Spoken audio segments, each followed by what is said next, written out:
Méditons un instant du lundi 1er novembre 2021, lundi de la 31e semaine du temps ordinaire année B, solennité de la Toussaint, réalisée par le Père Franklin Florus.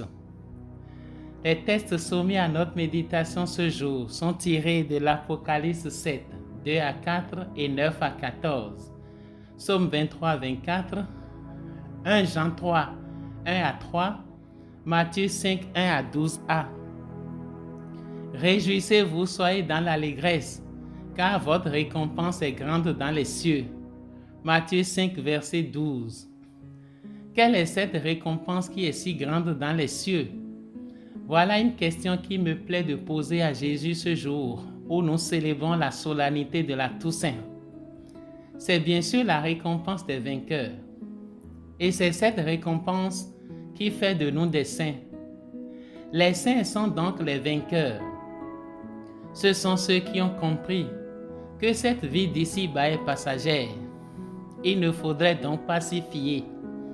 Ainsi, se sont-ils engagés résolument dans le combat quotidien que leur présente cette vie et dont le but était de les retenir captifs. Sortis vainqueurs du combat, ils ont reçu la récompense qu'il faut. L'ancien de la première lecture, en les désignant, dit, ceux-là viennent de la grande épreuve. Ils ont lavé leurs robes, ils les ont blanchis par le sang de l'agneau. Apocalypse 7, verset 14. En effet, la vie chrétienne n'est pas un fleuve dormant. Elle est une grande épreuve, selon les mots de l'Ancien dans la première lecture.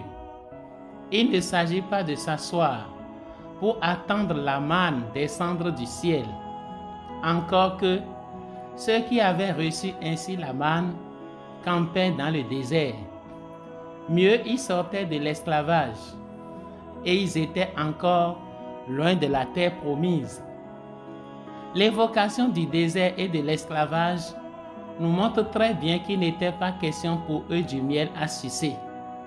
C'est déjà là le schéma de la vie chrétienne. Elle est ponctuée de difficultés à toutes les étapes de son évolution. Ainsi, pour passer d'une étape à une autre, nous devons rencontrer des difficultés. Accepter de les accueillir et de les vivre, c'est là la beauté de toute vie chrétienne. C'est ce qui fait de nous des saints. Il s'agit tout simplement d'accueillir positivement et sportivement toutes les contraintes que la vie nous impose. Ce sont les contrariétés, les contradictions, les heurts, les rendez-vous manqués, les espoirs déçus, les échecs et que sais-je encore. Il s'agit ici de vivre tous les hiatus de notre vie. C'est cela laver ses robes et les blanchir par le sang de l'agneau. Nous y sommes invités instamment si notre objectif chrétien est de devenir des saints. Et ce devrait l'être, car nous y sommes appelés depuis le commencement. Nous devons être semblables à lui. L'écrivain sacré dans la deuxième lecture nous le dit en ces termes. Nous lui serons semblables, car nous le verrons tel qu'il est. 1 Jean 3, verset 2c. Chers frères et sœurs, l'objectif est désormais clair. Nous devons le voir tel qu'il est. C'est ça d'ailleurs la définition la plus simple de la sainteté. Elle consiste à voir Dieu tel qu'il est. Et pour y arriver, Jésus nous dit ceci. Heureux êtes-vous si l'on vous insulte, si l'on vous persécute et si l'on dit faussement toutes sortes de mal contre vous à cause de moi. Matthieu 5, verset 11.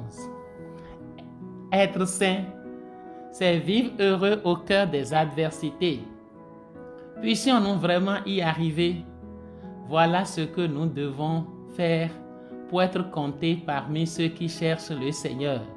Confesse Psaume 23. Que le Seigneur nous y aide. Bonne fête à tous et à toutes. Soyez bénis.